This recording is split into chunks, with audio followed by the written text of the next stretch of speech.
Hey, everybody. Welcome to another episode of CKCB Features, the interview show that we do whenever we have a guest on to talk about things as that are not related to just a random true crime story. um, this is actually part 3. We're going back to the Canada Binge and the subsequent second episode that came out of that when we had Desti on, who grew up in the His Rest Christian Fellowship cult, led by a psychopath named Reamer Dean. Rima Dean. And what an insane story that was. I don't remember. Damn it! I've had so much going on. I forgot to write down the episode. But it's during the Canada Binge, so it's always back. It's 100 and something. I don't think it was 100 yet. No? I don't know. But the second one was or something. The one with Desti on it was 100 something. Yeah. But I don't think that maybe it was. We can double check that in the future. Yeah, I'll get it and I'll put it in the notes. So if you want to go back and look for, just I don't know, but just look at the notes and you'll be able to find it. If you want to check out those other 2 episodes first, they'll be in the notes. So anyway, I'm Bill, and with me I have Dan, who was also raised in that crazy ass Canadian cult, and I gotta say, Canadians, they do their cults for real. I mean, Anthill Kids. Yeah. I mean, have you seen how we were in the trenches? I mean, they wrote the Geneva Code for us, so I mean, our cults we must take to the next level, right? Yeah. I mean, thank God Canada didn't have a Jim Jones, though. I mean, that's on a different level, though. Yeah. So when the story that I had initially done during the Canada Binge, that was, basically it was this cult, and it was run by this crazy woman. She would perform exorcisms, flog people, beat people, and everything. There was a whole list of things that you had to agree to just to even be considered for membership. And I can remember saying back when because I read over the entire list on the episode, and I can remember Paul, my co-host at the time, we were saying it's just like, okay, any one of these and I'm out. Yeah. We couldn't really understand the mindset of somebody. Should have checked out long ago. Well, I mean, when you think about it, you've got a lot of cults will love bomb you to get you in, to draw you in. So everything they do seems to be a act of love in some way. Yeah. Right. Rima, she just basically says, I'm going to treat you like shit. I'm going to run you through and you're going to like it. It's a very odd. You'll read in the. You'll read up and see that a lot of it was controlling a few other people via a small group of people she could control. It was a proxy control. Right. But it was just insane, and I mean it does. The main subject of the episode was a boy named Nate and a boy named Ricky. Yeah. And that's what the book was centered around. And Nate, unfortunately, Nate is Desti's older brother. Yeah. And he's no longer with us, unfortunately, and we covered that. But still, the way that he went out and everything with what his ex-wife did in the hospital by denying his parents access to him. I mean, there's a little bit of satisfaction there. I mean, it's a crazy, powerful story and everything, and it's a cult that we were talking about this before we started recording.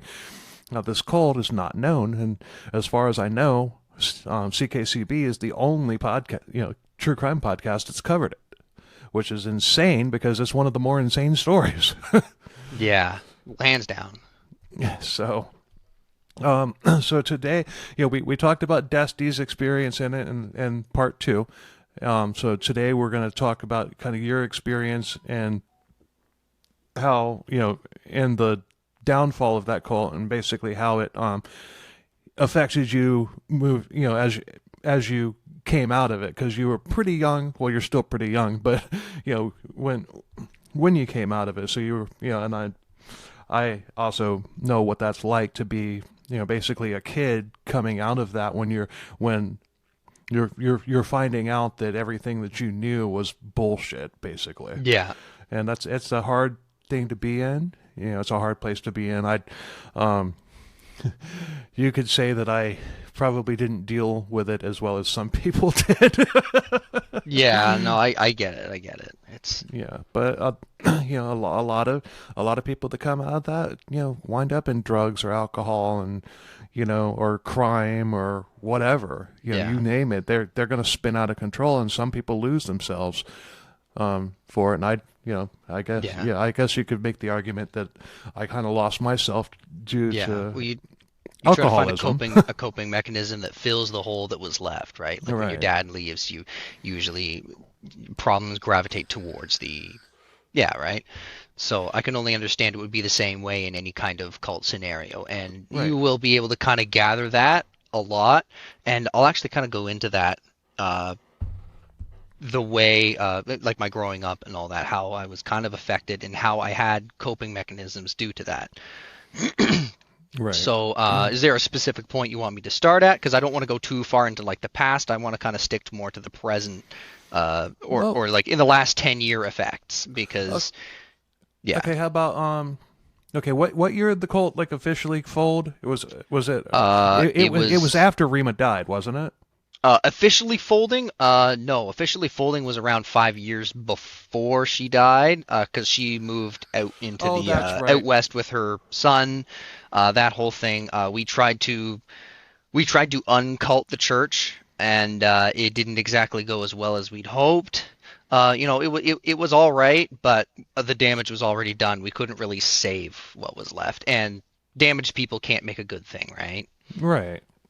Well, I mean, they can, but Well, not when you're. Well, not using what is left if over all you from know if all you know is this crazy doctrine that you've been yeah, had literally beaten into your head, if that's all you know, then how are you going to change it to something different? exactly. That's what I was gonna try to refer Yeah. to, Yeah. but yeah, so it became. I'm pretty sure. Did Desti mention what it became?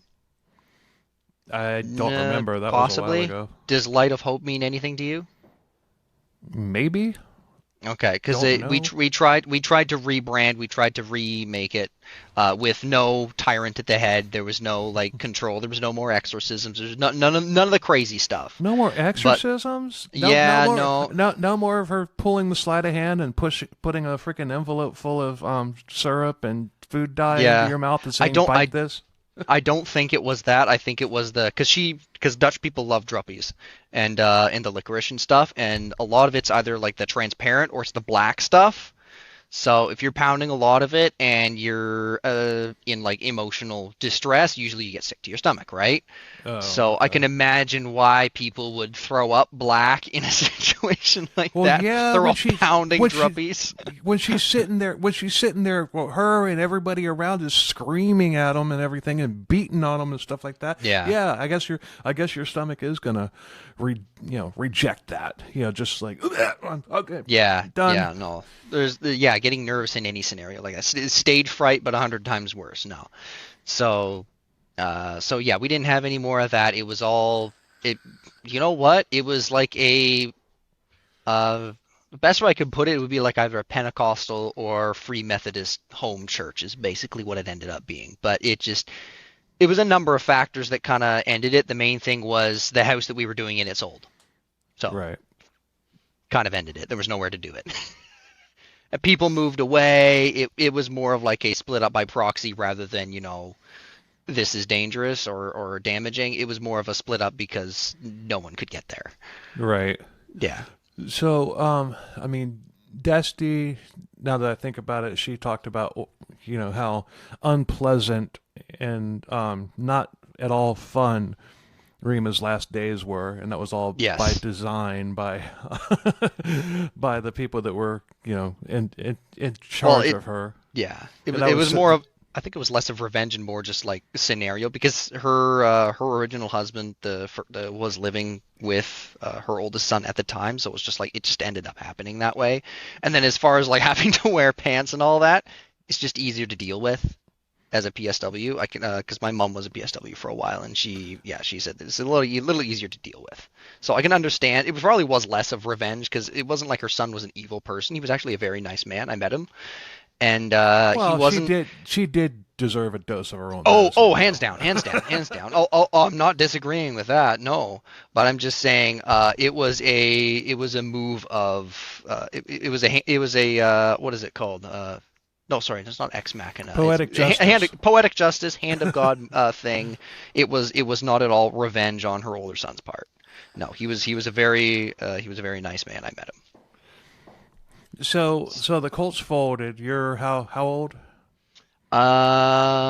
I remember getting baptized at 12 in Rima's apartment. That is after the whole original cult folded, and we weren't really doing it. But I remember she was still kind of in a pastoral position. Her health was really failing, so I had to have been somewhere in between 13 and 16 is when it, because there was no like official folding. It was just her health deteriorated more Right. and more and more and more and more, and she was awake less, lucid less, and she was just unable to function.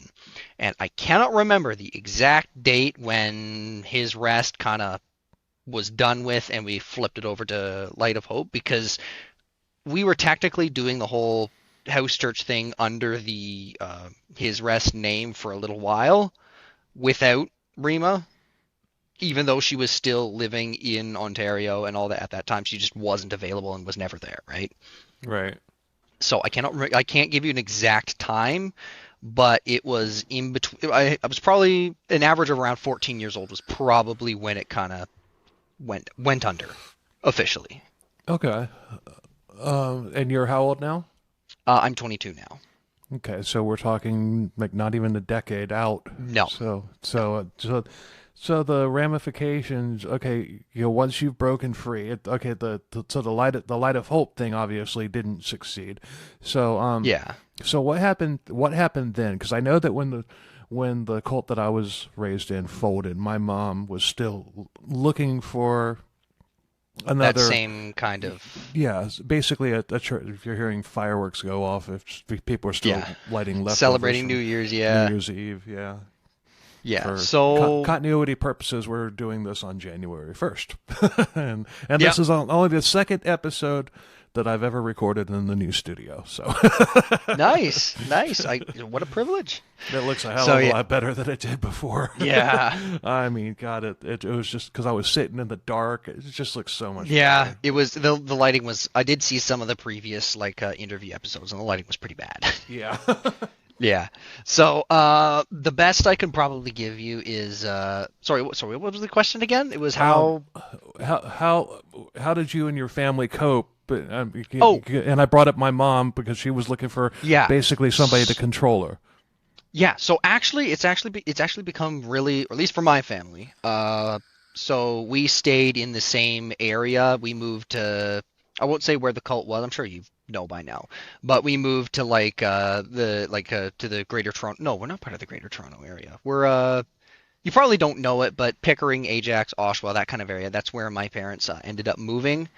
And there was a little bit of like a limbo period where we were between houses. We had, the family split up. Me and my parents were working down in the city, and my siblings were all doing school online up at the cottage.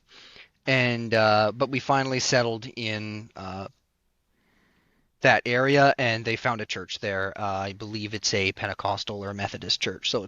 But they're not like striving for that control. It's a very nice church. Okay. I Well, don't agree with some of the theology, but it's still a very nice church. It's not toxic at all, and it won't. well, It is a world of difference from the cult, at least. lots of cults come, wind up forming as offshoots of Pentecostal, Yeah, because you get somebody that says, "I can do this better," and yeah, then they do, and it's not better.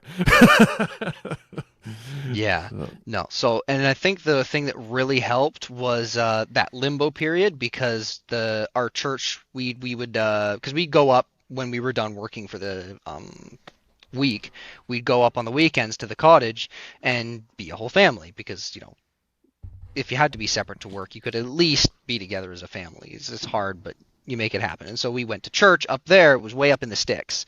So it was a church full of all old people. They were all so really, really sweet. And I think it was that I don't know how to call it, but it was like a rest period to kind of get us out of a high demand church environment where we were very much used the way cult members are, straight right, into a church that everyone is very much cared for, and it's just like a very good environment, right? right. And then they went from that to the church down where they live now, and then they serve in that church. I think my dad's the worship leader or co-worship leader now, and yeah, it's a far far better environment. Yeah, so Uh, they did use some of the positions, like my mom being the next in line after Dean. She went through Dean's Bible college and all that, and was taught how to preach and blah blah blah blah blah. So So she at why least had weren't the those. why didn't the Haywards step up? I'm just curious In what way? to take over because it seemed like they were like the number two family Uh, in that church. I don't remember exactly what happened. It was before my time, before I was born. I remember a little bit when I was very young, but there was some falling out of Dean and Sharon. I don't know. You have to Oh, ask that's right. Desti to get. Yeah, You have to I ask Desti remember. to get a better She grasp on said exactly what started it. she But said something. essentially, I have a feeling it was just there was so much turmoil in the family. The parents were spread far too thin, with Ralph being burdened with so much responsibility, and with Sharon being taken away from her kids all the time, and then the misdemeanors and actual misdemeanors of her sons, and Desti getting sidelined, right? Right. So I have a feeling it was a combination of all those things, and it was a kind of Dean or a Rima saying, "Look, I can't control these people anymore. It's probably not a good option to have her as second in command. I need people I can control." And so Okay. I can't remember exactly what age my mom was when she went right into training and said, "You're going to be the next in line." I think it was once again a slow process because they went into both my mom and my dad went into her Bible study thing, like a preaching teaching thing when they were teenagers, and that's when they had their marriage arranged and everything. And yeah, Well, Sharon and Mr. Hayward, I can't remember his name, but they were an it's arranged Ralph. Ralph. Yeah, they were Yeah. in an arranged marriage as well. Yes. But just a little update for people who've listened to part one in the Canada Binge and then the interview with Desti. Desti recently has gotten married Yep. to the guy that Got her out. got her out of that, and like super happy for the two of them. This guy is an amazing guy, and it's kind of funny because I was watching because if you've listened to part one, the original episode that I did on the cult, I was brutal on her Yeah. parents. Yeah. And so I'm sitting there watching the videos and everything that were taken and everything, and they're just being, loving parents and all that stuff. And it was kind of hard for me to, my mind didn't want to accept that these loving people were the same people that I totally Yeah. annihilated on that episode. Well, it's And difficult because life is never black and white like that. right, Yes, there's villains, and yes, there's evil people at the top, but honestly, if you had the whole story of my parents, if you had just the part where you know my mom early on in my childhood was training, it was a cult leader in training. If you right. had just that part, you'd think she was a horrible, egomaniacal, awful person. Well, The it's the same way same thing. you, It's the same thing with my mom. yeah, I mean, if you listen to my two episodes, episodes 10 and 11, If you listen to Yeah. them, I mean, my mom's going to come off in a really bad light. It doesn't mean that every moment of my existence with her was cult hell, Yeah. because it wasn't. But and we did reconcile before she died. So but it seems like Ralph and Sharon and Desti have reconciled, Yeah. and that makes me happy. Yes. Yeah. So it was very much the same way of me slowly discovering things.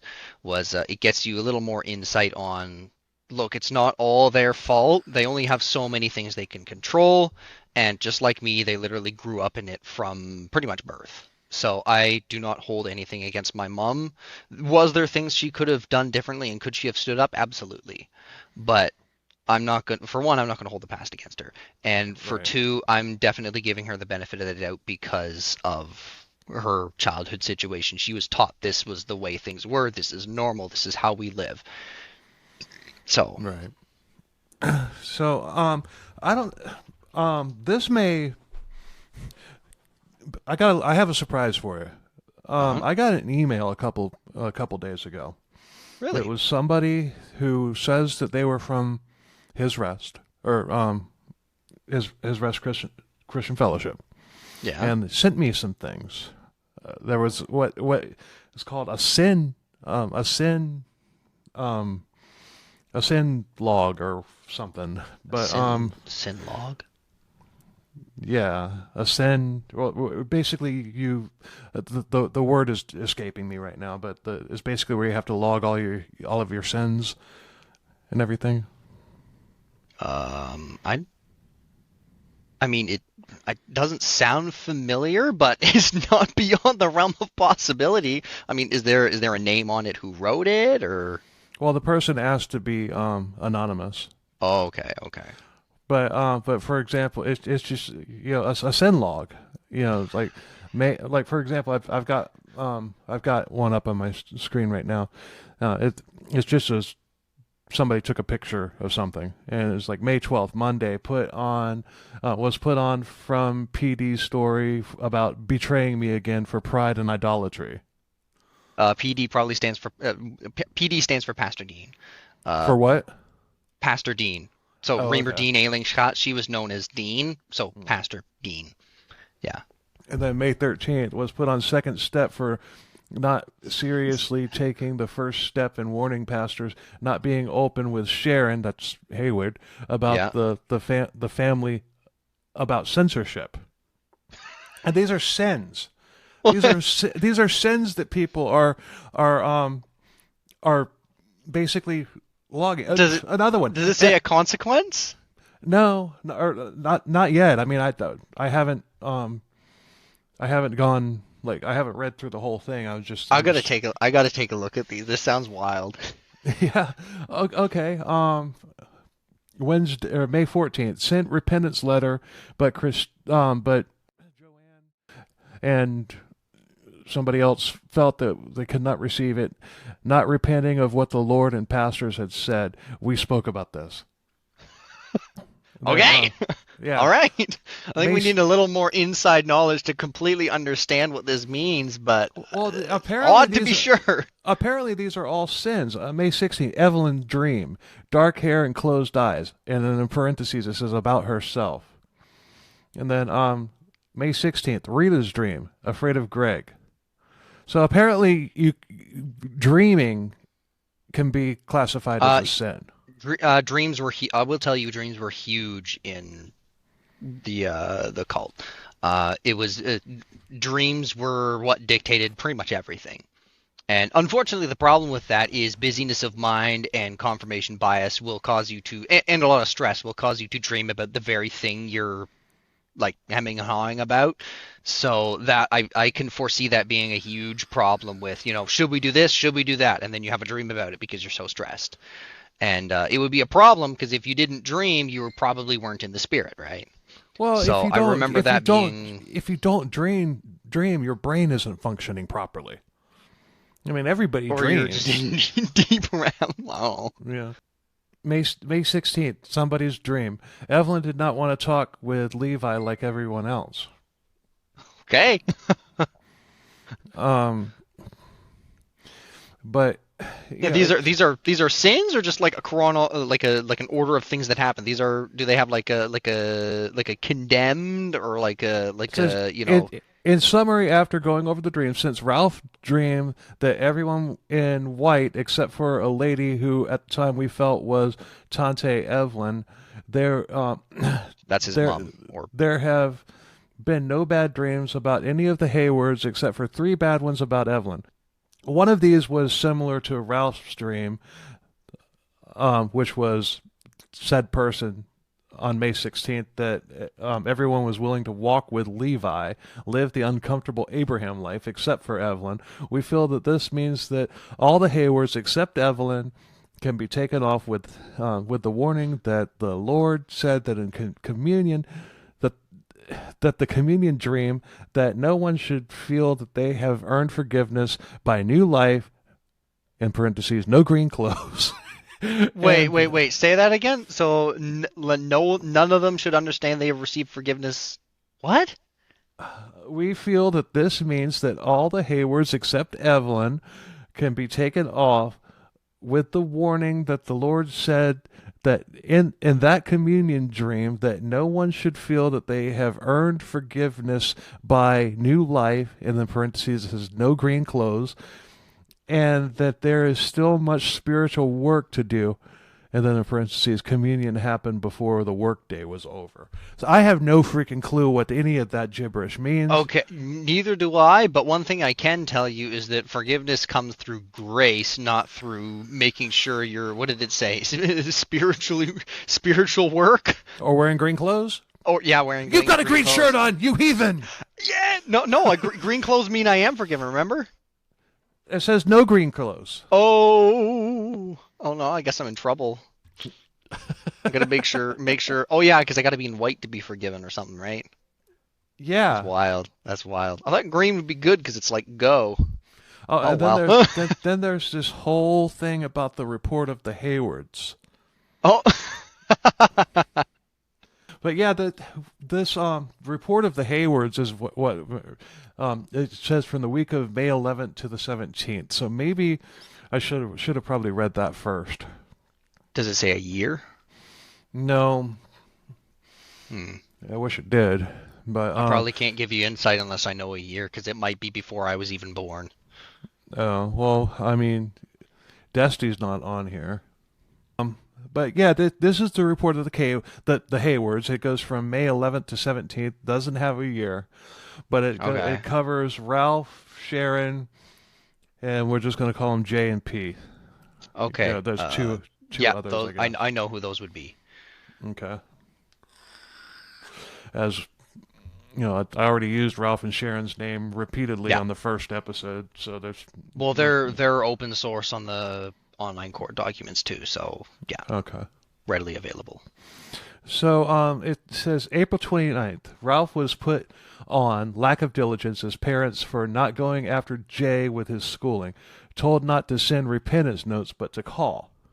Okay, I do remember that. So Jay was doing I can't remember exactly what he was going for. He was doing some sort of bookkeeping or some kind of financial something, and he kept slacking off with his doing his SAT tests and stuff because everyone in the cult was homeschooled. So if you wanted to go into post-secondary, you needed like SAT scores, letters of whatever from colleges, online college courses if you could get them, any kind of credit you could get towards post-secondary. So I do So remember something about that. so why would so he wasn't supposed to be trying to further his education? No, he was just slacking. Oh. I don't know if that's what he wanted to do and then he was just slacking on exactly what he wanted to do or if they were forcing him towards that path and saying do this and he was like, "No, I don't really want to." May 13th, Mom's dream said that Ralph was painting black walls white and she got a good scripture about it. May 14th, Ralph's dream was that he was the last one to receive communion and everyone was dressed in white. Yeah, I should have read this one first. But Sharon's dream tells that Ralph didn't like to eat the egg in the shape of an eagle. Why? Overcoming new life. What the? I don't know. I guess we're having kids' meals now. Freaking Well, animal omelet. I mean, if this happened today with the sentiment that a lot of Canadians have toward the United States, I could see it. But yeah, we kind of feel this, we kind of feel the same way. So don't. No, I get it. It's a weird time. We hate ourselves too. Don't worry. Well, anyway, um, if I got an egg that was shaped like an eagle, I think that was pretty cool. Yeah, is it like hard? Was it on purpose shaped like an eagle, or is it just like And how do a? you determine whether it was an eagle or a hawk or what? I mean, I don't know. that's pretty specific for an egg. Yeah, Was it scrambled? It would have had to have been. maybe it was scrambled and formed with one of those cookie cutters. Who knows? I don't know. That is just odd. May The dreams 14th, usually were. Ralph called Pastor Dean to say that he was repenting of, and for parentheses, what? Um, It doesn't even know in the yeah, letter there. yeah. PD Okay. and Joanne talked later on the phone to him again and said that one area the Lord is encouraging him. At the same time, he would need to address not wanting the egg, as well as being a father to um, Nate. More than just prayer. Yeah. I had to change the Yeah. name to what we were calling Yeah. him. But he has to repent for not wanting to eat an egg. Yeah, I guess whatever that meant in the problem is it's another person's dream, so that's what makes it so difficult. And you'll see a lot of that through the cult history. Is there's a lot of I don't even know if I'm sure some of it is. I don't know if some of the dreams were fabricated. I'm sure a few of them were. It's Well, not out of the of realm of course they were. possibility. Like 90% of the testimonies that people would stand up in church when I was in a cult, they were all bullshit. That these dreams, Yeah. I had a dream that yeah, I mean, I made up one when I was a kid too, and Yeah. my mom announced it to everybody. Oh, he had this dream that blah blah blah blah blah, and everybody's like, oh, your son had a vision. Vision. Yeah, only some are given the gift of dreams and visions. And then they quote the yeah. scriptures like the young will see visions, the old will dream dreams, and That's not to say all the young will and all the old will. It's like, well, Journey said only the young, yeah. but I'm sorry, I couldn't help it. It's all right. It's all right. It was there. That's all that there is on Ralph. I mean, So this goes this goes from Jay not slacking with his schooling to yeah, Ralph's dreams yeah. about It's an odd. egg that's shaped like an eagle. That's very odd. I wish I knew what metric they like what book or any kind of guideline that they would interpret dreams by, because it would give me a little more insight onto what exactly is being said here. Well, But it's the Book of unfortunately, Rima. It's the book of it's dream. there was no book of Rima though. That's the problem. If I could get there my was. hands on one. It was in her head. Oh, of course. But I mean, like if it was a physical book that I could have in my possession, it would make it a lot easier to understand these kinds of things. But unfortunately, I don't. Yeah, I really do feel like a kinship with like you and with Desti and everything because of this. Oh I yeah. mean, it's just Oh like yeah. when she reached out to me, it blew my mind. I was just like this is cool. Yeah. So, There's a lot going on, that's for sure. yeah. And then now we go to Sharon. Sharon. R.I.P. Ozzy. Sharon. R.I.P. Ozzy. I wonder what Rima thought of Ozzy Osbourne. Oh, she was probably horrified by him. Yeah. But April 29th was put on lack of diligence as parents for not going after Jay with his schooling. Same thing as Ralph. Again. Okay. Great. Yeah. Spreading the punishment as thick as we can for as little as possible. Okay. So this isn't so much of a confessional. This is you ratting out other people. Am I right? It sounds like it. It's what it sounds like. I mean, it's I couldn't tell you to be sure to for sure, but that's kind of what I'm getting. It's more of like a catalog of who's done A what catalog. rather A than catalog. I yeah. like that. I like that. Catalog. That's good.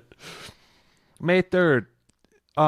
Due to stories that she was leading in her family again. Oh, May 3rd, off due to stories that she was leading in her family again. What's that about? When it says story, it means dream because we always called dreams stories. I Oh, remember okay. that. So it would be like, so and so's story, Dan's story. This is crazy. This is the nuts and bolts. This is the Yeah. that author that wrote the book in my mother's home, which I have Yeah. right here. Yeah, right Um, there. it's David Carter with Brian Ward. But you can get it on Amazon. Cha-ching. But yeah, I mean, this is nuts and bolts that guy's not gonna get. So this is fascinating to me, Yeah. just looking into it and whatnot. And And it I've is got hard. another. It's hard because for me, it's like, yeah, that's kind of what happened. It's very, well, it's not normal, but it's like, it's not spectacular or like groundbreaking for me hearing it and saying it again, but to see people have their reaction like this, I'm like, "Mm." Right. Um, May 13th was put on space for not dealing with issues in the home, not being open about Evelyn being C apostrophe D, idolatry and wanting peace. What is C apostrophe D? Um, say, what's the context again? Maybe it's coerced. I don't know. Was Sharon was put on for not dealing with issues in the home, not being open about Evelyn being C apostrophe D, idolatry and wanting peace. Oh, my guess would be condemned, and I think that was the terminology they used for censorship. Oh, okay. And it was Okay. like it It was like a censorship. removal kind of thing. That's my guess. I remember something like that, but I can't Censorship be was certain. mentioned in that summary Yes, before, which censorship is more of a. I'm gonna read It that was, summary again when I get through this, yeah, just for if I remember correctly, censorship is more of a Catholic thing. And because because a lot of like the newer like Baptist, Pentecostal, Methodist, all those ones, like the Protestant denominations, I can't think of any of them really having that kind of thing because well, the Catholics they used it more as a like a weapon and like a tool. Oh, who knew? And a lot of they do it to a lot of like the more powerful leaders, right? You see it in history. So I don't know exactly how much and to what extent it was adapted. I remember hearing a lot about it as a kid because I remember that my uncle, my grandpa, Ralph and Sharon especially, they would be like a lot. They would right, be excommunicated or condemned a lot. And it was always for or at least for my uncle and my grandpa's case, at least for them. The reasoning I remember it was always rebellion, which I assume is a synonym for standing up for people who are being wronged, and inappropriate behavior like playing Christian music that is not a cappella at work. So like yeah, if you listen to Reliant K, you're a big sinner. or Striper. Or Striper, yeah, if you're an oldie and a goldie, yeah. Oh, the hey, Yeah. fucker. uh, I'm young at heart. Damn it. Oh, I believe it. I believe it. but but I mean the the way that they justify in the cult that I was raised in, the way they justified Christian music being a sin, like Christian rock, Yeah. was because it used the same beat that like the satanic African tribes used, to work themselves into a demonic frenzy. Uh, Would no, would it that be? didn't. But like, Would that be? okay. But like, hello, 1, 2, 3, 4, 1, 2, 3, 4. It's four I mean, you can four. only get so basic. I It's mean, the same beat that's in everything. It's just the yeah, same beat that's in your gospel songs that you sing at church. yeah, That's the same yeah. beat. They just don't have a drum actually counting it out. It's just there Right. still. And they have Like, electric guitars playing in harmony, usually with a guy with a man that with an incredible vocal range. Anyway. yeah, no. Well, it's just like the lead singer of Skillet, I believe it was John Cooper himself said, anything the devil has, Christians better, God better have it better, right? Right. So if the devil has, satanic rock music, then God better have, Christians that are playing rock that's 100 times better, and that was been his whole thing. So I don't know Well, why which that is was such a which is problem. why Stryper has been around for as long as they have, Yep. and still, and they're putting out the best music that they ever have now, Yeah. which is saying a lot because the stuff that came out in the '80s was pretty groundbreaking as well. Yeah. But May 14th, repentance note from Sharon seems thorough. Is it good enough for us? You got to find out. May 15th, Sharon had a dream that she was in gold pants.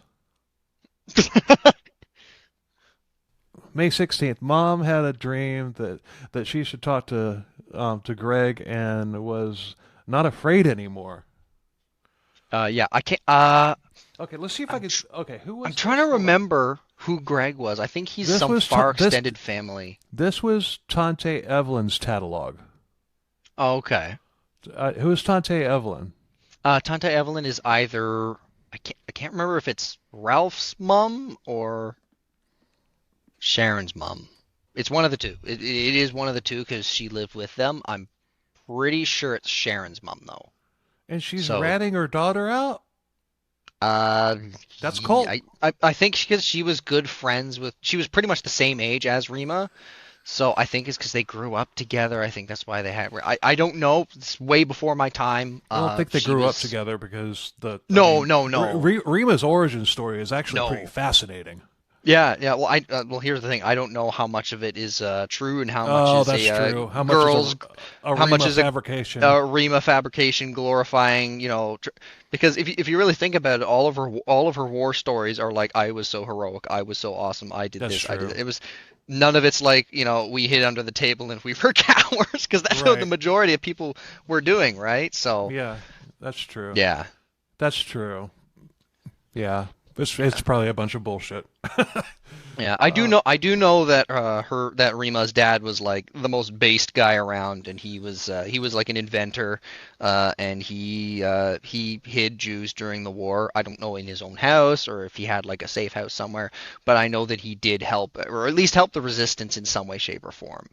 But Rima was only like 14 at that time, so the amount that she could help and her utility wouldn't be I don't know. incredible. People were built differently back then. I mean, That's true. That's you had true. I you don't had doubt that her older brothers did something because they were some real firecrackers, but uh, I don't know.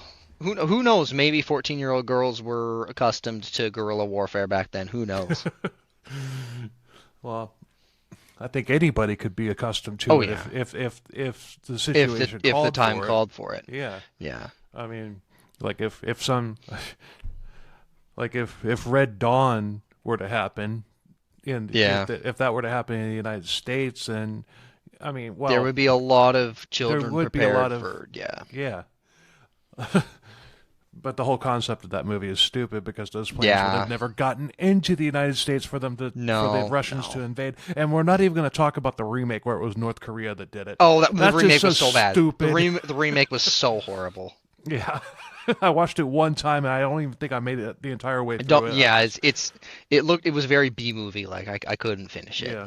I It couldn't. was I a huge can't. I B can't movie. even give it props as a B movie because it took itself seriously. Yeah, So, yeah, well it was honestly, COD Ghosts did a better job of, American invasion, and that was some South American communist conglomerate, wasn't it? yeah. Yeah, they did a way better job of that.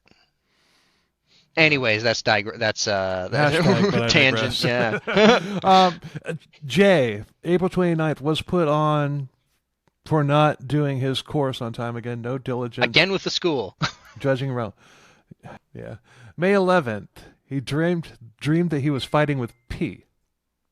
Now we move on to P. May 2nd, he was put on, what it says was put on space. It does that several times. What is It just put, says space. well, it has the space symbol, the dash. I don't know what that means. I can try to find out, but it will Don't worry be about it. a notes and comment thing. I won't be able to figure out in the next, hour. It'll be like weeks from Was now. put on notice, maybe was put Maybe? on, I don't know. but that because that seems to be the context that it is. Um, May 2nd, P was put on. We'll just call it put on notice. Put on notice from story of judging J. It's got to be put on notice There or was a something lot, yeah, similar. there was a lot of rivalry between them. I remember that. May 11th, Desti Dream. P still judging J. Um, you said there was a lot of rivalry between them. Yes. Uh, May May 12th, Dream P not taking correction seriously. Has incident at work with Kevin. May 12th, Dream P not taking correction seriously. Has incident at work with K. May 16th, repentance from P. Seems thorough. And that's all we have here of your catalog. Lovely. I love that catalog. That's awesome stuff. There's a new term to go right along with the case worseners, right? Case worseners. Yep. Oh man. So the catalogs. How did that Now, work? Were you required to? I mean, were you required to document what I what you were? from what you're saying, it seems to be it's not like a personal thing, so it wouldn't be like, so if it's a catalog containing all of the Ralph and Sharon stuff, I don't think it would be Ralph and Sharon's catalog. It would be belonging to someone else who was either an elder Well, or a this deacon Tante or Evelyn. This Tante Evelyn. This is her. it might be hers, I don't know. But I would think more often, well, were there any dates written down in it? No years. It was just May No years? 12th, May Okay. 11th. But Okay. Desti was mentioned, and I'm assuming she's still a child at this point. More than likely. So it would either be a catalog. So more than likely, it was a transcript, whatever you want to call it, written by one of the elders. So that could have been Tante Evelyn. That could have been my grandma. Could have been hell. You know what? It could have even been my aunt or my mom. It could have been any of them. Depending on how old it is. If it doesn't have any dates, I really couldn't tell you because, like, if it was like pre 2005, more than likely it was the older ones. If it was after 2005, there's a good chance it was written by either my mom or my aunt. I'm not going to say names though because, Right. That's people fine. in anonymity. But yeah, so from what I've gathered, because I remember running into one. I can't remember whose it was, but I remember running into one and it had my dad, and again with the music at work, it had him written in it a few times, stuff like that. Basically, it's just like a record of people and their wrongs. I don't know to what purpose, just to keep track of who's the most evil. I don't know, Evil. but I yeah, that's the best insight I can give you. I really don't know a hell of a lot about them. Well, I've only a lot of cults, specifically Yeah, so I remember running into one or two of them when I was younger. I guarantee you, if my mom had one, it's long burned or shredded. Probably my grandma's too. I don't know about everyone else's, well, but it was the one Jane Whaley the name doesn't ring a fronted. bell. It was North Carolina called. I can't remember the name Yeah, of it. We did an episode on it, but they would be required to keep a keep record tabs of on their own people, sins. Yeah, their own sins as well as yeah, other sins and stuff like that. Um, yeah, and so I mean that's common cult playbook and yeah. everything. And Luckily, I was young enough that I guess I escaped most of that. I guess my because the whole thing was your age of accountability is 12, right? yeah, That was what's written in the Bible. That was the Jewish cultural age of accountability. So a lot of denominations and different sects of Christianity develop that as, the time you get baptized. That's when you get your first, your first big boy Bible, and that's when you start doing your own studying, and that's when you're accountable, right? So right. I think because I did say that I remember getting baptized by Arima, and I think I was able to escape a lot of that. I don't think I'm going to be mentioned in any of them. and that's more than likely why I have Oh, little to no you're probably access. in one or two. Oh, I might be. Who knows? Who I knows? mean, If they're around, there was that candy bar that you tried to sneak into church that one day. that's true. No, I I didn't mean, have. We didn't have candy as a kid. even I know about that one. I mean Yeah. that was yeah. You're lucky. You're No. lucky you're not condemned You to know, hell for you that know one. what, you know what I'd probably get in trouble for, and I'd actually like to touch on this because we've been an hour in, and it's kind of like I want to move on to kind of what I was to like Yeah, I'm the sorry. future effects, right? It's okay, it's okay. I went a little far with the with Yeah. the Well, that's all right. It's important like catalog. information. I wish I could have been more help, but it's important information, right? But But it does show the level of like scrutiny that yeah, that everybody was kept under and everything. So yeah, just in that aspect, it's valuable to have it in the episodes. yeah, So definitely, yeah. So obviously by this and by Desti's testimony, right, you kind of get a grasp of what her family dynamic was. It was not right, great, right? right, So she would be shifted from house to house in the church to kind of keep her away from the turmoil her parents were in, right? I'm sure there were other reasons for it too, separation control and other things. I'm sure there was other reasons for it, but the houses she'd spend most time with would be ours and then my aunt and uncle's.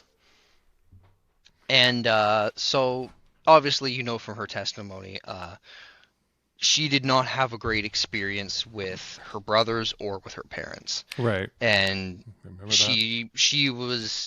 she was so hungry for a genuine familial connection of, love, care that didn't come with conditions or like a price she had to pay for them. And I'll go a little bit into why I was kind of the same way. No, nowhere near the degree she was, because compared to her, I had, a cakewalk, right? But her and I resonated a lot together in a lot of our struggles of feeling alone.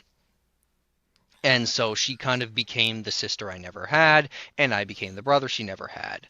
But of course, you can see from Rima and her, deviant history, she will more than likely see everything as sexual. I don't know why, but it seems to come up a lot. So if I was written about in those books at all, more than likely it would be because I was too close, or like I may think I've like held her hand a couple times when we were like at the table or something Sinner. like that. Yeah. Oh, I might get her. Yeah. You know, Uh, I mean, everybody knows things that's how things you like make that. babies. Yeah, yeah, hold Holding hands and get hands. pregnant. Yep. Yeah. That's probably why they were so worried about it. They thought I'd get her pregnant or something. Ooh. Yeah, no. Yeah, so that was, if anything, that's probably what it would be for. And I got in trouble for that a few times. And uh, the the reason it was a few times is because, for one, I didn't know how to keep my head down, and for two, I was a I was a rebel. And when something I felt I needed was taken away from me, I'd act out. And Yeah. fair enough, family connection is something you need. And that was one of the biggest reasons why it was so damaging, was because my mom was kind of kept away from giving a, an actual family connection. My older sister would cook dinner a lot, like a lot, and she wasn't even like 11 years old when she started. Like she would cook like as a kid. That is unheard of. That's like pioneer family level shit, right? Right. Not even. And I didn't have a great relationship with my sister. It was great the first little bit, but once the family grew from the two of us to four, it I don't know what happened. Maybe she hit puberty and called it quits. I don't know what happened. Maybe she started, seeing how unfair her life was, having to be like, proxy mom to the rest of us, preparing meals and making sure the chores are all done, and that, kind of screwed with her. And I can understand that, and that's why I'm not mad at her for any of it. But Right. she kind of left being a sister around 10 years old or so is when I remember it happening. And we really, really didn't get along, which is really sad because right now we're great. Right now we're great. But we didn't really get along, and there was a lot of arguments, and we used to play together. We'd like play house, and she had dolls, and we played a messed up house. It was so bad. Maybe it was a reflection of our surroundings, but no. But no, we were like, thick as thieves for the longest time, and then it just all of a sudden went downhill. And having that ripped out was a it was a big thing for me, and I was trying to fill that hole. I was trying to find someone to fill that hole, and I found that in Desti. But because she wasn't blood family, and she was I guess, like if you're really messed up, a potential sexual partner to a 12-year-old. I mean, I Well, guess you could see that as misconduct, but well, like, I mean, this is, I mean, you were pretty high on the totem pole. Well, my was. family was, or my mom was. My So dad was not a hot topic, though. I can tell you that much. but there's a chance that Rima might have tried to pair you up with Desti, but There was a chance. I think she was. If you read further into that, you might find something because both J and P were paired off with some other extended family who had left the church, and their job was to pray them back into the church so they could marry the daughters from that family. I'm 99% sure Desti had someone she was supposed to be with of one of those families. So I think oh, that was okay. probably also one of the problems because if we got too close, it would jeopardize that, right? It would Well, jeopardize the arrangement. I do know that Maybe. I mean, there would kind of have to be arranged marriages, like in the cult that I was raised in, because you weren't allowed to associate with anybody else. Now, that being Yeah. said, yeah, there's one of the people who reached out to me after I released episode. I mean, those when I released those two episodes, they went crazy. They were, I Yeah. mean, they were found by survivors all over the world like immediately. And Yeah. but one of the people that found it was the daughter of the second pastor that was there when I was at the location that I was in. Yeah. And I was the oldest of the kids in that church. She was maybe 6, 7 months younger than me. So just based on ages and everything, if they were going to arrange a marriage, me and her would have probably been a Been the type of, best fit. but I wouldn't have gotten her because No. because I was a rebel. I was fighting back. I Yeah. was pushing back. I was constantly getting in trouble with the church and everything for daring to think for myself. And Yeah. I wouldn't have gotten her. I would have gotten the other girl. Yeah, no, and that's exactly why I think the whole arranged marriages things were Actually, such a they might not have even paired me with anybody. They might have yeah. said that I didn't deserve a wife or Well, I don't. whatever. Yeah, so to put it bluntly, I won't name names, but my mom and my dad, uh, they basically traded siblings. So my dad's sister married my mom's brother, so they traded siblings and became two families. So it's not incest, not incest. It's a instead of it's just a tiny extended family. Does that make sense? Hmm. So I don't know how much that the journal will say there, but what I will tell you is I remember my dad. My dad was a little more on the mellow side. Like he was a little more of a follower. He always has been, but he did cause his own problems. He did cause his own strife. My uncle, however, who is my mom's brother, was very outspoken and still is. He was a big fighter. He stood up for his sisters all the time when his younger sisters when they were sidelined or when they were when someone had a dream about them that they had to do something giving of themselves for nothing. And so he was problematic for lack of a better term. So I really think that the whole sibling trade was arranged not only because it was literally arranged, but it was because they knew that my uncle being with my dad's sister, it would bring him down a bit. It would mellow him out because she was a very mellow, very quiet girl. And then my mom being with my dad, it would subvert him a little more and keep him in line because he loved her a lot. Right. He loves her a lot. And don't get me wrong, she loves him too, but because of the way she was the way she was raised, I don't think the relationship is 100% non-toxic. So Right. But you know what? It works for them. They're madly in love for each other. They have the four of me and my three siblings to show for it. Thank God they did, because I wouldn't be here if it weren't for them. But there was a degree of control put into arranging those marriages. Yeah, tools like I don't know what purpose the arranged marriages that didn't happen would have, but I can at least give you insight on those ones and why the marriages were done the way they were. It For was to for clarification, arranged marriages did not happen in the cult that I was raised in. I just want to Yeah. put that. I was speaking hypothetically. I just got to say that in case somebody comes at me. Oh, Hey, they okay. never had arranged marriages. Well, Yeah, no. no, they didn't. But there's a lot of things that could have happened if the main cult leader hadn't died when he did, Yeah. and arranged marriages are probably one of them. But still, anyway, hashtag. But I digress. Yeah.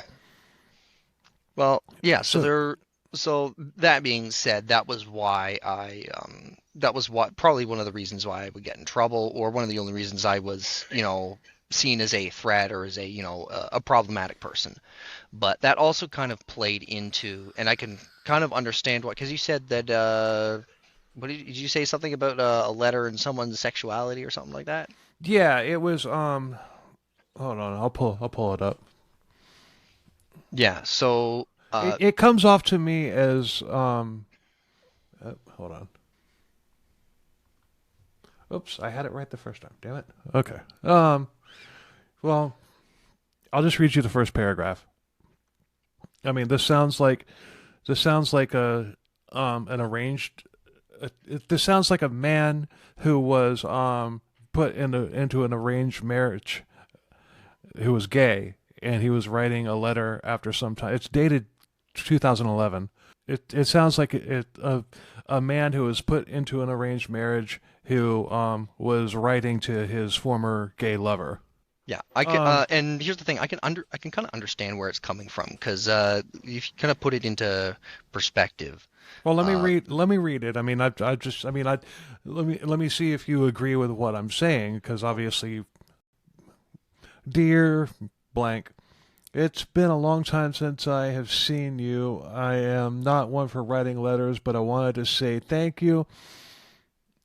Or no, I wanted to say that you are. It's written in cursive. oh really? um, yeah. Well, But I can't read cursive. no, I can. Okay, It's I can a just little bit. it's just been a while. I just wanted to say that you are always on my mind and on my heart. Um, Mm-hmm. the these last 27, or you're always on my mind and on my heart these last 27 years. How it pains me to think of how much of a stumbling block I was to you, and how you fought equally to overcome the difficulties that were thrown at you.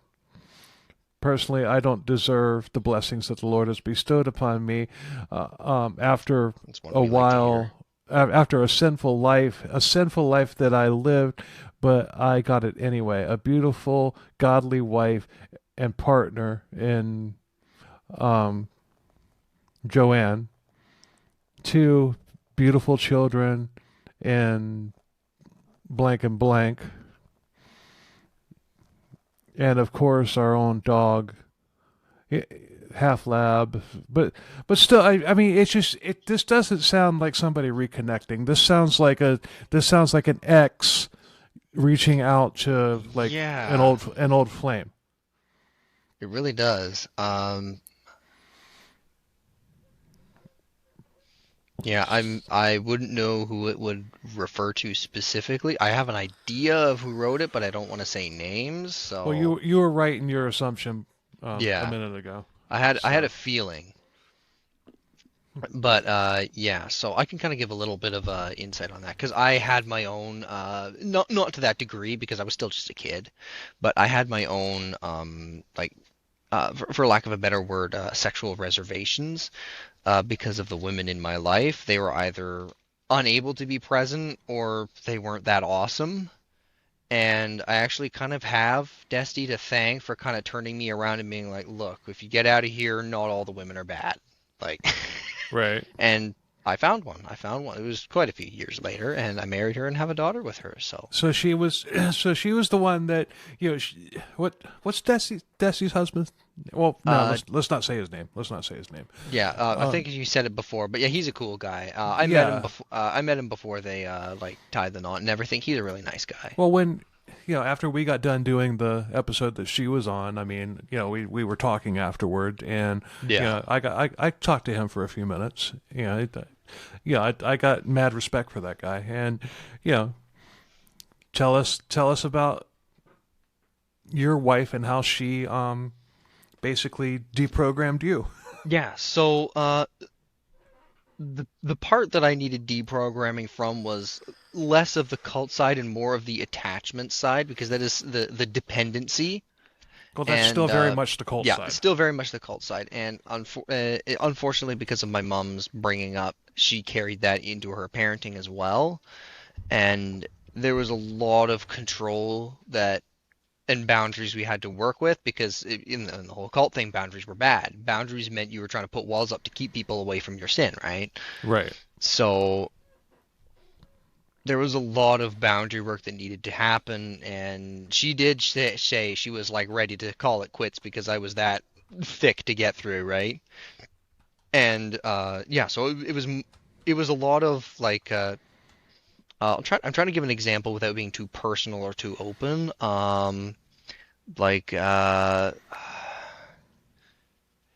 it was, you know what? It was a lot of overstepping and behaviors that just weren't normal or weren't like conducive to heading towards marriage. It was, I wasn't doing the whole leaving my father and mother thing. That was the biggest problem, and I will put onus on me for that too because I should have been able to. I was a grown ass man. I should have been able to kind of clue in, like, look, okay, I got to leave my mom behind, and you know, You were like the her you were like the like Ray and his brother on Everybody Loves Raymond.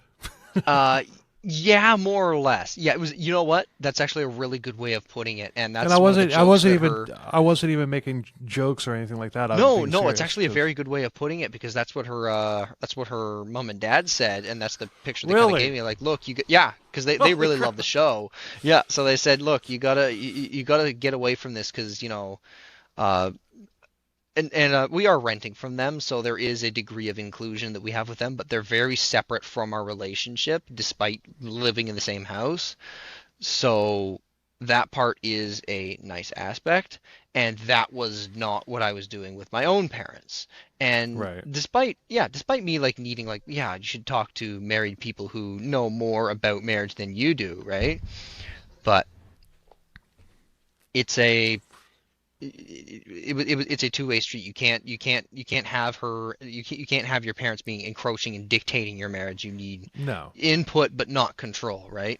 Right. I mean, luckily, I never had that aspect of it with in my marriages, but Yeah. um, I mean, I know people that have. I mean, I know people. I know a guy. I know a guy who divorced his wife because because her mother was just a constant, just like like she would just show up unannounced and just start bossing people, bossing both of them Yeah. around and everything, and and like she owned the place. It was like they were. It was like they were teenagers. He's like, I felt like I was, like when she would come and stay over, which is frequently, I felt like I was a teenager sneaking around to steal a kiss from her. Yeah, Yeah, yeah, and that was a lot of the feeling that it was, and I get that a lot of it was being protective. I get a lot of it was, trying to keep me from making mistakes in my marriage. Thankfully, I didn't, but it was yeah, it was just a lot. It was just a lot of learning proper boundaries as a husband and wife to be, and working towards that. We went to marriage counseling. We did the whole nine yards with our pastor, making sure that we knew the direction we needed to go, and so let me acknowledging our ask you a parents. question. Let me ask you a question. You mentioned current pastor. I Yeah. How what when you first went to that church and had a sit down with somebody, how did they handle the knowledge that you had come from a very destructive and dangerous cult? the like talking to the pastor kind of thing. Yeah, pastor, elder, Uh, whatever. it was it wasn't. We didn't really go in depth into that kind of thing. It was very much it was just an accept and continue kind of thing. Like, look, you grew up in a cult. A lot of the theology it was an understanding of a lot of the theology I would have learned is probably either one biased or worse damaging, and getting into a environment where theology is not twisted before it's handed to you potentially was it was a bit of a learning curve and understanding because I was always taught to after that to kind of read the Bible through my own understanding, go and look at uh, all of them. No, but the reason I asked you that is just like I do not feel comfortable stepping into a church. I can I understand why. I could my definitely understand why. my anxiety goes through the goes through the roof, and the last time I went to a church, I talked to somebody. I'm just like, okay, well, I've never tried this before. Let's just when you go to a new church, especially if it's a big church, I picked like a non-denominational church, real modern. I mean, the pastor had a bald head and tattoos. Yeah. I'm even then so I'm like, okay, let's just talk about it. It was a separation of legalism from actual Christianity. Right, so this guy comes up to me. I mean, they always want to talk to the new the Yeah. new faces that walk through the door. So I started, well, you know, I was raised in a cult, and therefore I don't feel comfortable in churches. Every now and then I'll look for a church, and here I am. Well, the guy didn't know how to handle me, Yeah. and I had even he was just like it made him so uncomfortable. He didn't even want to talk to me. He just like, all right, I left the oven on or something like that. I mean, that's not what he Yeah. said, but he might as well have. And I even filled out the little card asking for contact. Never got a phone call. So I'm like, Yeah. really? I'm like, okay, you're not going to expect, you're not going to accept somebody, that you're not going to show somebody that's been damaged by religion or a corrupted version of religion. Yeah. You're not going to show them the same love that you would show just a random couple that decided to Vagrant. say Yeah. go from being a Baptist to something a little more, I don't know, liberal or whatever, Yeah. progressive, because that's what that church was. But it's just that, and that rubbed me the wrong way too. I'm just like, really? I mean, you're not a very good recruiter, you know? Yeah. Well, I don't know how isolated the experience is because it was like we never even hit a bump in the road when I told him, and it was like, all right, well, this and this is probably what you're dealing with. You can talk to me about what it's because we went through him for counseling, so it was more or less anticipated that there was going to be something, I guess, or maybe he heard worse. I don't know. It could have been just an isolated circumstance of someone who knew how to get around that. Or it might be even in your case an isolated experience of someone who's like shuts down every time they hear about a cult. Like I don't know, I don't know. I mean, this guy but was acting. This guy, I could tell he was like a deer in the headlights when I started yeah, explaining. And yeah, I just barely scratched the surface with him. yeah, no, I mean, yeah. Well, I haven't gone in. Oh, apologies. I didn't go in depth what a lot of the cult things were with him. I just kind of told him like a base, I gave him the rundown. We were basically a feminist IBLP, if you know what IBLP is. I do not. Institute of Basic Life Principles with Bill Gothard. I don't know if I think he's long stepped down because there was a lot of like child molestation allegations with him. The Duggar family. The Duggar Oh, family is a okay. part of the IBLP. movement. Gotcha. So I that's haven't covered them if I yet. could describe, yeah, if I could describe it, I'd say we were a feminist IBLP is the best way I could put it.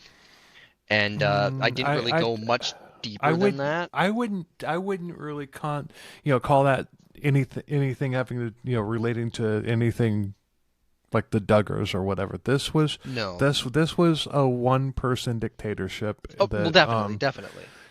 that No, got out of hand big yeah. time. Well, I'm just saying in the same way that Bill Gothard is very much like the god of his own making, kind of. A lot of like the theology and stuff that he builds his like principles from is twisted to benefit him or the men of the household or whatever it is. There's a lot of like dangerous theology that he teaches, right?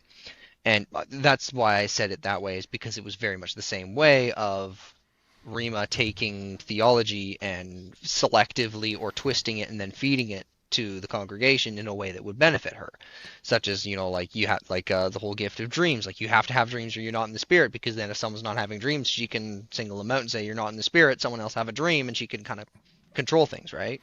Well, your dreams in science and real life, your dreams Yeah, are how your body repairs yeah, itself from the rigors of day-to-day yeah. life. Going into REM.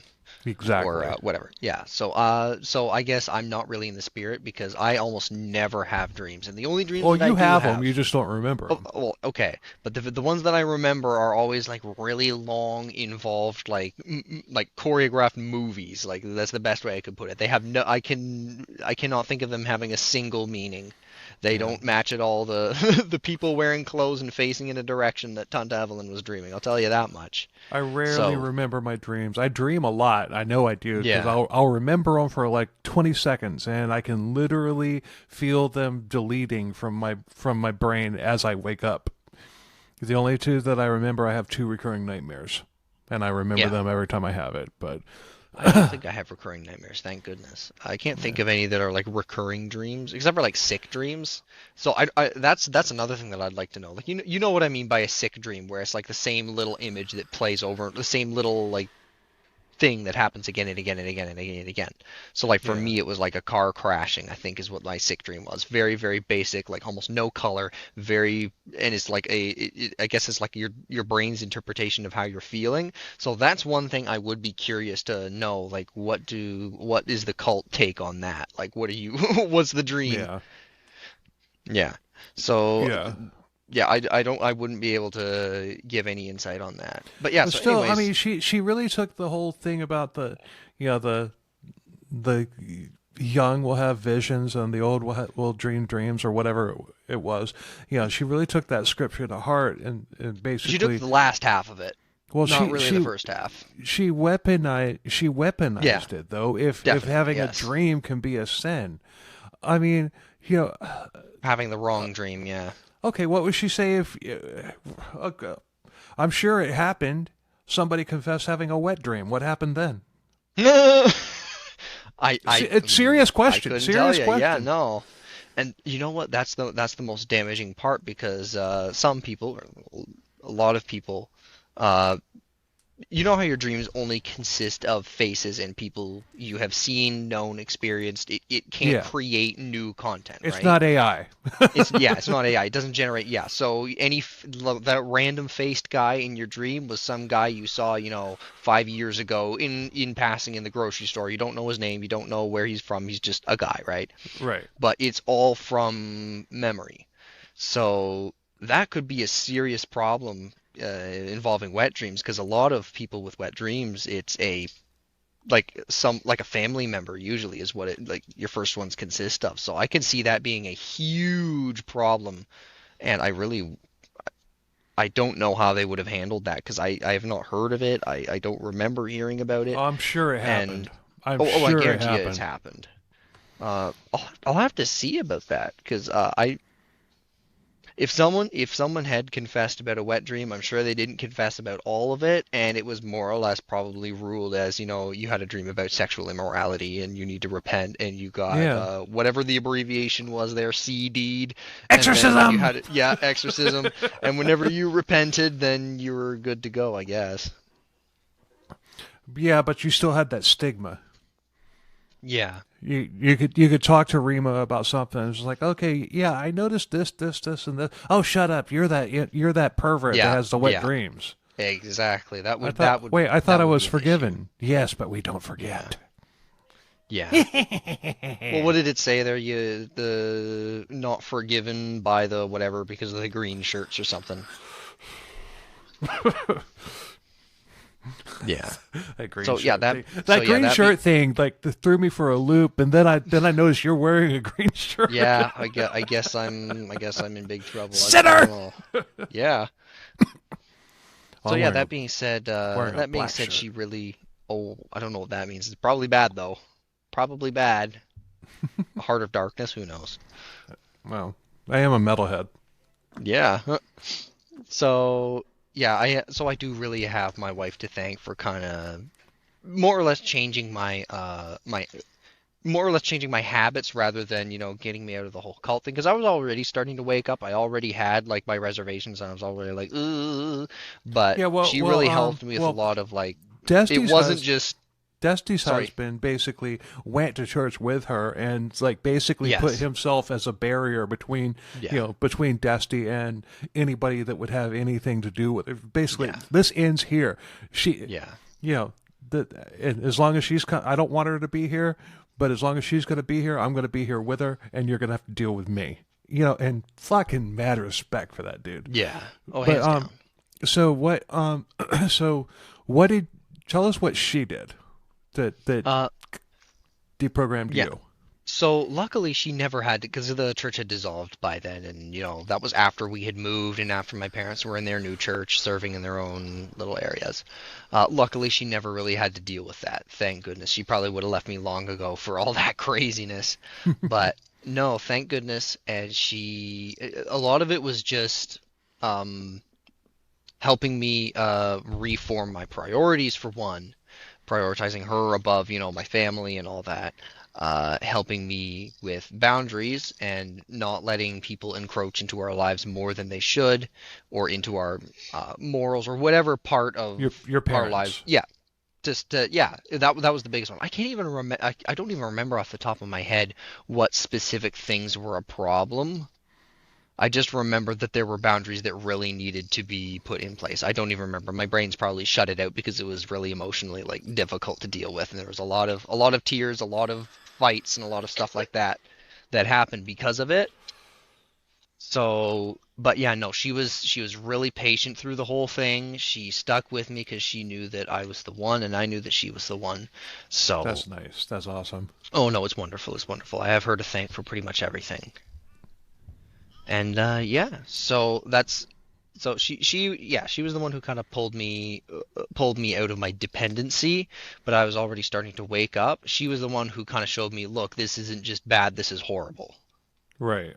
And I'm still to this day, I'm still finding out things like I don't know if I mentioned it, but this is one thing that Rima would do. Uh, she would whenever we were done church. Church lasted like it was an indeterminate amount of time. I remember going in the morning and coming out, and it was dark, and it was not winter. Hmm. So yeah, I remember, being taken out of the sanctuary as a kid and like playing toys with one of the older teenagers who would babysit us just to keep us from falling asleep and shit. I remember actually being put in the back on a blanket and sleeping when I was little, but that's how long they lasted. But anyways, I remember like we would say goodbye to Rima at the end. All the kids would line up because she loved the kids, and I Oh, they're remember the that future. She they're the believed future. she Yeah. believed that the children are the future, and she Well, should they teach are them in their own well way. and Yeah. let them lead the way, Yeah. and then So enslave them and deprive them of all the beauty they possess inside. yeah, so I do remember she would take me she would when I hugged her goodbye, she would hug me back, of course. But then as I was like pulling away, she would take her hands and like grab me on the sides of my face and pull me close and whisper in my ear, "Best horse in the stable." And I thought that just meant she had she just like thought I was just a little mischievous kid, and she thought I was like a good kid, I guess. That's what I figured it meant. But Now, with apparently it has.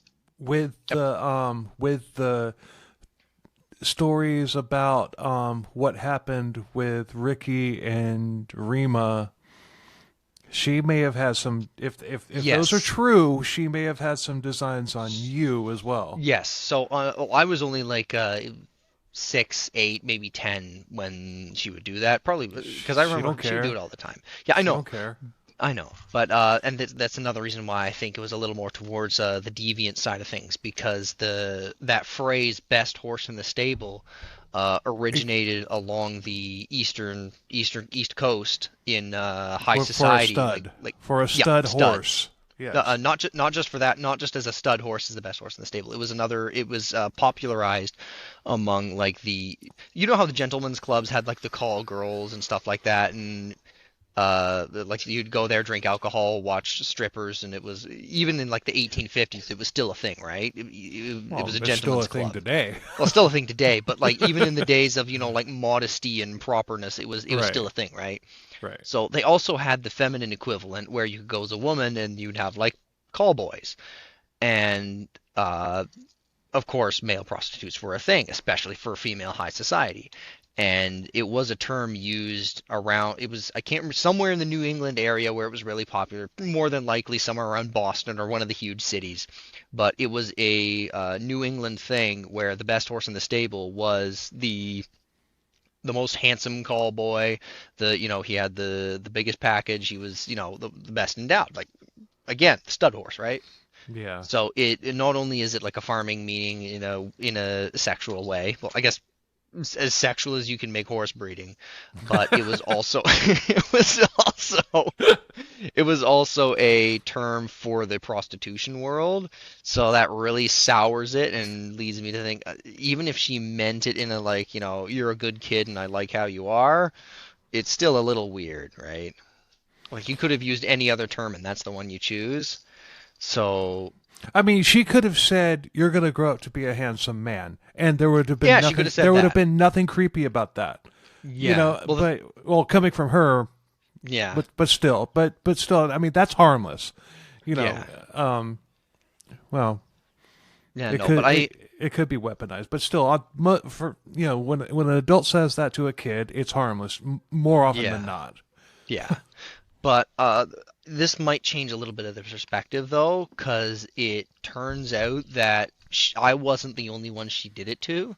She also did it to my cousin, my dad, one of my uncles, and someone else. I can't remember who. But the thing that we all have in common is we all have blonde hair and we all have blue eyes and we're all like tall and fair. Oh, so So we she's a all Nazi. I guess I don't know. I mean, I thought she fought for the other side, but who knows? I know that's kind of where I was She going likes with the that. she like the, yeah. So that was what I was told when I because I told someone about it and they were like, yeah, you weren't the only one she did that to. I was told not to talk about it because it was a very partial thing, but she did it to all the blonde-haired, blue-eyed boys in the church, and I was like, ooh. It's a Interesting. little weirder, a little more Yeah, it's interesting. like okay, So I wasn't specifically special. It was all the blonde hair, blue eyes, which is more of like a type thing, which makes it a little more on the sexual side. yeah, and Yeah, as my original co-host Todd would say, the plot thinnens. yeah, R.I.P. Todd. But anyway, yeah. No, it's but yeah. So that was just yet another one of those strange things. I can't remember where I was exactly going with that. Oh, how did that come up? I was trying to make a bigger point. we were talking about how your wife Right. basically deprogrammed you, Yeah. and So it was basically talking about the conditioning and all that stuff that yeah. Rima had put you through. So the point I was trying to make, I'm still learning things today. I'm still discovering things. Like I'd love to take a look at that.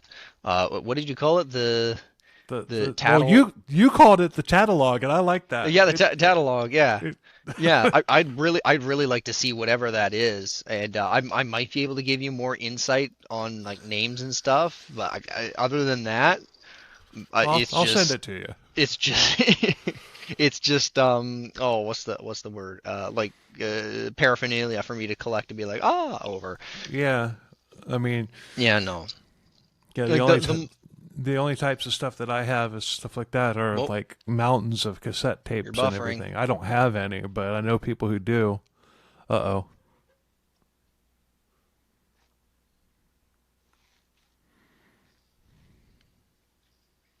There we go. Oh, Okay. yeah, my internet dropped. Sorry, my bad.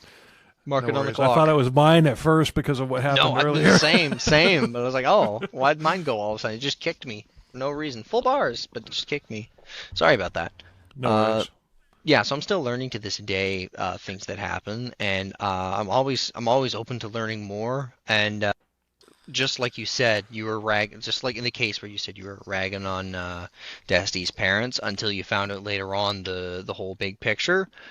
Cause and I know like it's never black and white. There's always other collateral and things you got to consider. But I still agree. Like there's always a villain, right? Right. So and I'll give you an example. Like my dad, he lost his biological father because at least the story that I heard ever since I was a kid was, he walked out because he didn't want to be around the Lord anymore. And of course that wasn't true at all. Yeah, that's never the case. No, Yeah. no Christian says, I'm going to leave this church because I just don't believe in God anymore. I mean, that's Some do, but like it well, was yeah, definitely wasn't in this case because he's right, still very much a born again believer, and yeah. Uh, I won't give you the full details because it's not my story to tell, but long story short, he couldn't get my dad and his sister out because my grandma was too tied into the whole cult. I don't know. It was probably fault on both sides because I know that he did have his own struggles with alcoholism and some anger. But I know that Rima is a huge manipulator, and she is more than happy to use people's faults against them to split families, to control things. And I can guarantee you, I just got my dad just got back in contact with him recently, and I met him for the first time, and he's a really nice man. He's godly for sure, and I I just can't imagine him being everything that I was told he was. And my dad's told me the truth too. Like, look, it wasn't all that. There was a lot of manipulation, and yeah. So it's once again a scenario of okay, I thought this was what happened. I learned more. Wait a minute, so and so wasn't the villain. It was this guy. It was this woman over here. She was the villain, and she used this for her own benefit once again. right. And I think a big part of it was he would have posed a threat because he was a very headstrong man, and he would have been like, "I'm not going to stand for this. Wife and kids, come with me. We're getting out of here." But it's a very, I don't know exactly what the allure of it was because Rima was very good at controlling people, but her favorite was obviously women. Obviously, because she chose women as all of her tops, and all of her top dogs were women. All of her right hand men were women, and she controlled the families via the women. And if the husband didn't stay, which is very unbiblical, by the way, very unbiblical. I don't know how that flew with anyone, but once again, I got to learn more, right? So, Well, yeah, I kind of take issue with that as well as that. yeah, Yeah, you're right. It is non-biblical, but at the same time, just because that's how it was written in the Bible about women should be, shouldn't have any yeah. roles in the church and Well, everything. no, That was a product of the time. yeah, There was, and and that's not the way that it is now. And no, and just saying that doesn't mean that the no, churches it that doesn't. let women into positions of power or authority or whatever are somehow sinning because they're No, not. It's but it's just a flip to the other side right, of that spectrum of, control and domination because it was basically the opposite of what the Pharisees had in their social circles to right. once again control the masses because if you can control the men, you control everyone, right? If you control the women, you control everybody because the Yeah. women control the men. Well, if it was more of a, do you want peace in the household or do you want to split like this family over here? Right. If you don't want to split, then you follow what your wife says. Right. Exactly. Yeah. But And but still, yeah, we all know the truth that women control everything. It's just yeah, they let men pretend that they do, and oh man, nah, that no, was tongue in cheek. That was tongue in cheek with an element of truth. yeah. Is there any other insight specifically you wanted, or can I just like kind of round out the story and close up? You can round it out. My biggest thing, because I mean, we covered the meat and potatoes of the cult in the first Yeah. episode. We got more insight with it, like other things that happen like toward the end, and then like after the book ends, and then bringing us up to like Rima's death and whatnot Yeah. with Desti and everything, as well as her experience. You're kind of going beyond that and everything because it seemed like it had a hold on you longer Yeah. than it did her. Well, she And was just out of it sooner. right. It still has a hold on parts of it that I got away from still has a hold on some of my siblings and cousins, and a lot of extended family still hold parts of the cult close, either out of habit or out of, a better time for them. I really couldn't tell you Well, I what can, reason it would well, be. and I can identify with that too, to a degree. Not anymore. I mean it. I mean I'm free of the shackles and everything for more, for the most part. Yeah. Um, but I mean, every now and then I'll see certain things that like, okay, that's sacrilegious, and it kind of Yes. strikes a chord with me a little bit. Not, but I can remember one time I went and saw Judas Priest in concert, um, late '90s. I was the lead singer of a popular heavy metal band at the time, but I Yeah. went and saw Judas Priest and everything. But because of all the stigma that they got and everything about being satanic, and I knew it wasn't true, but going Yeah. to It see was it, just there edginess. there was a little something in my head. I can remember being there at the concert. It's just like, oh, this would have gone over really well, Yeah. you No. know. There is a lot of those reflections. Like, Yeah, because well, even for me, like I listened to like I don't know exactly what happened if it was a product of my rebellious nature, and yeah, so you know the whole music thing, like I told you, like we weren't allowed to listen to anything harder than a cappella, right? Right. So I don't know if it's a result of not being allowed to do that, but my music taste developed like really quickly as soon as we were out of the cult, and I went from like of course light rock, and some of it was secular, most of it was still Christian though. But Right. it went very, very quickly from rock to hard rock to heavy metal to like metalcore to like the heaviest stuff you can find, and some of it's Yeah. really great. Well, some But of the my journey was, because I started playing guitar in the yeah, cult. If it hadn't been for the cult, I might not have become a guitar player.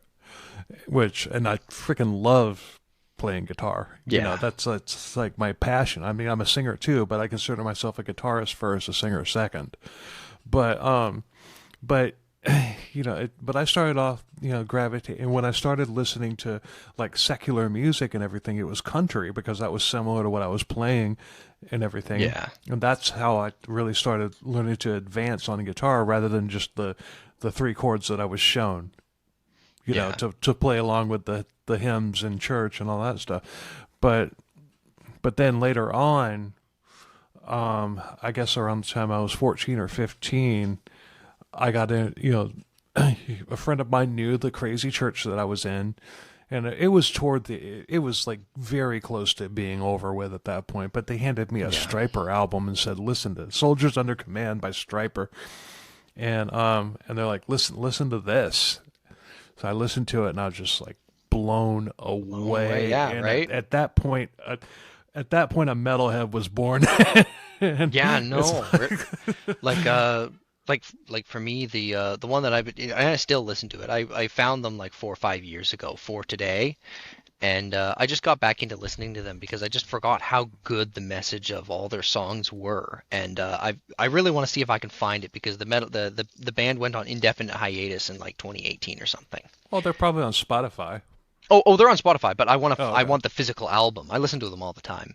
Oh, okay. But I want the physical album, the Breaker album, and the whole album follows the lead singer's journey of sinner to saved. And he tells how he was addicted to all these things, and he was held by all of his demons, and how conviction came, and how he went through the valley, and how he came out on the other side, and he had it's his life commission now to and he's a pastor now, right? And how just every single song was its own little piece of the story. Every single one was powerful in its own way. And if it weren't for the metalcore vocals and the music itself, it probably would have been like it would have been hailed in the cult. But because Yeah. it was metalcore and screaming, it's no good. And Well, that's the biggest thing that I've found with a lot of cults. It's it's just all legalism. It's finding using laws and rules to keep misinterpretation, to keep people down, to keep people like subservient, like the whole marriage thing. Like I don't know what verse they like to use, but for soulmates and for like there's only one in the world for you, and you got to know it's the one, because if this isn't the one, then God's not going to ordain your marriage, right? uh, So, and then you can weaponize that by pairing people up. This is the one that God has chosen for you. Well, how do you know? exactly. I had a Yeah. dream about it. And it's using all of these legalistic rules and control of I know what God says and you don't, to control all these people. And that is honestly that is the my biggest thing that I've learned from all this is uh, it's a lot less in everything is a lot less insidious than you think it is, and control is much easier to get than you would assume. So Right. be careful who you follow, be careful who you believe, and not there comes a danger when you start trying to like live by your own theology, but try to find someone who you know what? Pastor, I think his name's Pastor Brett or something like that. He has this term that he says at the end of every sermon he does. He does sermons down in somewhere in the States, but he posts them all to YouTube. Really great pastor. But at the end of every single sermon, he says, don't take my word for it. Read your Read, Bibles." read for And yourself. Yeah. yeah, and that's and it even Because even outside of a whether it's a theological cult, standing. whether it's a cult or not, whether it's a Yeah. cult or just a church, I mean, you can make the argument that all churches are a little bit culty, Oh but yeah. but they're not like destructive or anything like that. But still, it's just if you when you break it, when you really look at it, anytime you go to a church service, you are hearing the pastor's interpretation of the Bible. Yeah. So, I mean, like Hobart Freeman, my cult leader, I mean, he would take scriptures and everything and twist them into whatever he wanted them to Yeah. mean. Rima did the same thing. All of them do the same thing, The you know. funniest thing, the funniest And thing is she actually gave an example of something like that happening and it being bad. She said she had these. I remember she'd tell the story. These two men who used to hang out in front of her church, and they would hand out cigarettes to her congregation at that time and say, or maybe it was blunts or something like that because of weed.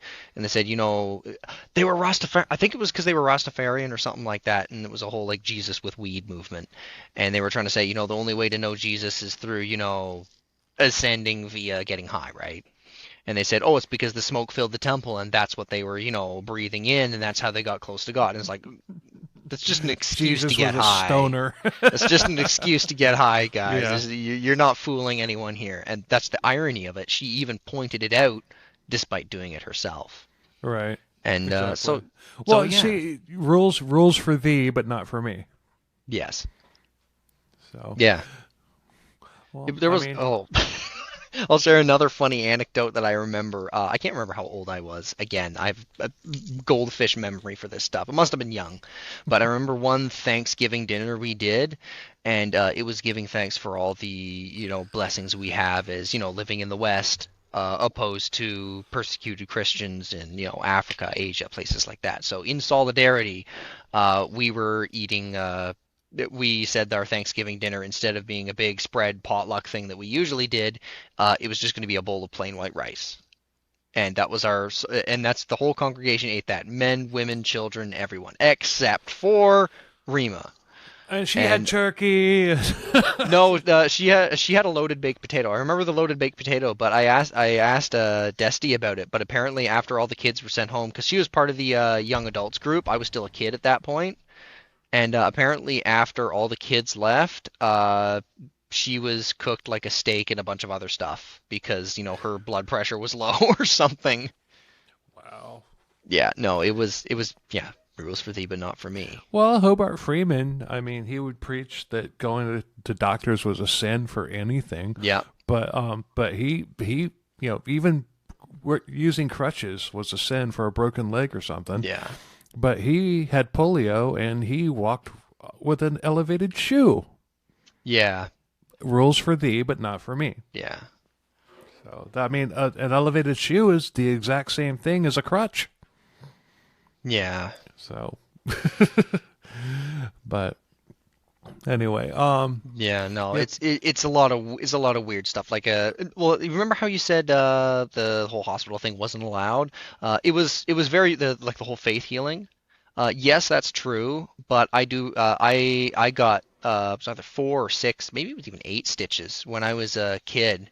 That wouldn't Uh, have flown. That wouldn't have flown in no, Faith it Assembly. well it would have been a really bad show. So remember Desti said that she called like the children's aid the slipperies, right? Yeah. Yeah, so she didn't want. So obviously, you don't want the slipperies finding out that you have a 6-year-old doing your firewood, right? Right. Because questions will arise. Because that's what happened. We were doing firewood. There was a stray piece of wood that was thrown. I happened to be in the path of it. 6-year-old Danny, and I got clocked in the side of the head. I still have a scar here to this day. Or is it this side? I don't know. It's mirrored in Uh, the picture. I can't see it. I don't know where that came from, but it happened. It. Well, for those of you listening to audio, I'm talking. I'm pointing to a huge scar on my chin, Yeah, it looks like a and weird dimple. no, it's Yeah. a scar, and I don't know where the hell it.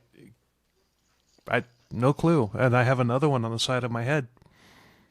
Yeah. Yeah, So I and I think so a lot of the rules for the not for me were bendable on the condition of hiding things, controlling things. It was and that once again shows the corruption of it. Like you can't have rules and then not follow them only when they don't benefit you, right? right.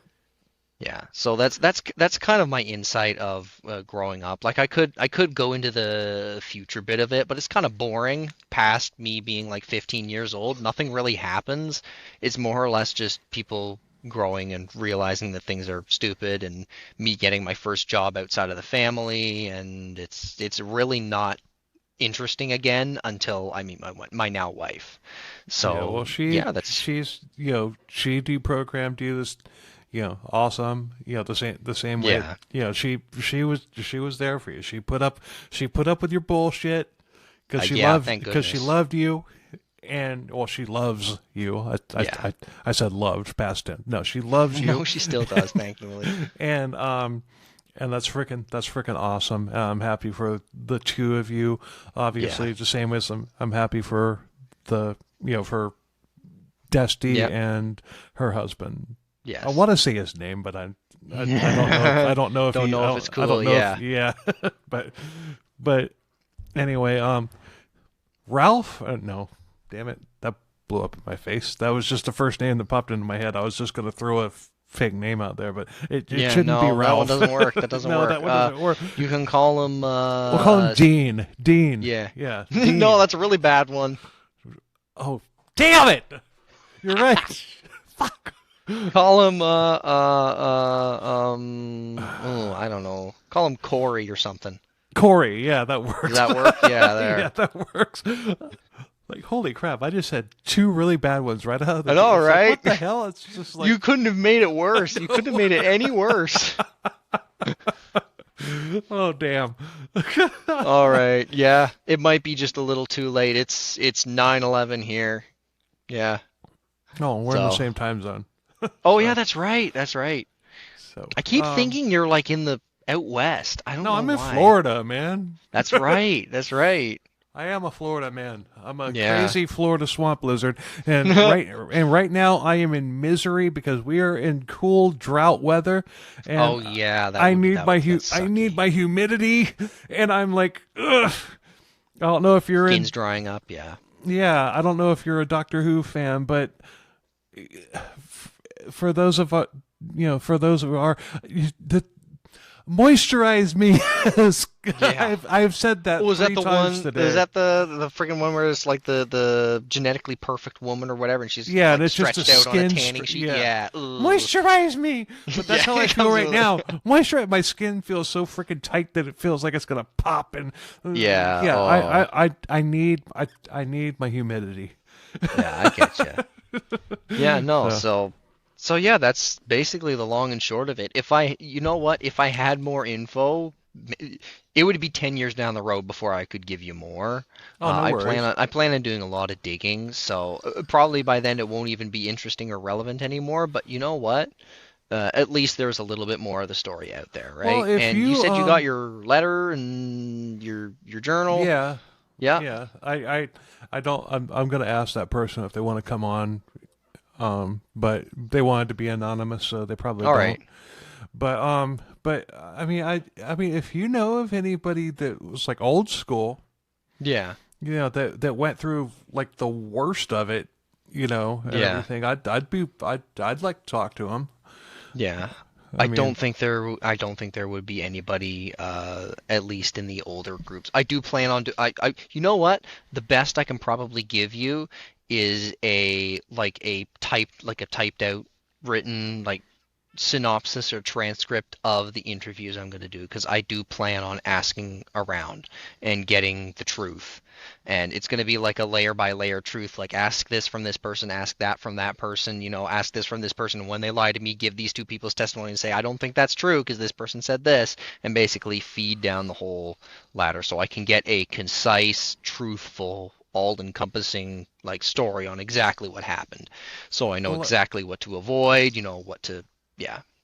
let's go ahead and wrap it up and everything. But Yeah. I'm going to talk to you once I stop recording, but because I have an idea. But Yeah. anyway, thanks Dan for coming on and Well, no sharing your problem. It's my story. I mean, pleasure. that was really informative. I mean, it goes perfect. It's a perfect bookend to what Desti shared and everything. I Yeah. feel like we have a like a legit A full volume. Yeah. volume of 3 different stories of about this cult now, which is awesome. So yeah, awesome. Thanks for coming on. Yeah. No problem, man. I appreciate you having me on here and willing to hear me out, especially on such short notice. It was a little bit of Oh, bad no communication, worries. but we made it happen. No We made it worries. happen. Yeah. So anyway, thanks everybody for listening. Like, share, subscribe, review, do all the stuff and everything. Please leave us if you like the show, and I know there's a lot more people out there that like the show that don't. So if you like it, come on, give me some reviews because the people that don't like it, they're making their voices heard. Yeah. But but my 5 stars greatly outnumber my 1 stars. So I know you guys like the show. Please drop us a comment, please. So anyway, we have at the time of this episode releases, there'll be part 2 of Israel Keys with History Goon, and then after Yep. that, Sandra will be coming back to the show as well, and we'll be proceeding as normal. So it's Yeah. been a while since we've been, on. Oh, look at the little. Yeah. Um, She's not wanting to sleep. I think her teeth are bothering her. oh, she's teething. Oh. Yeah.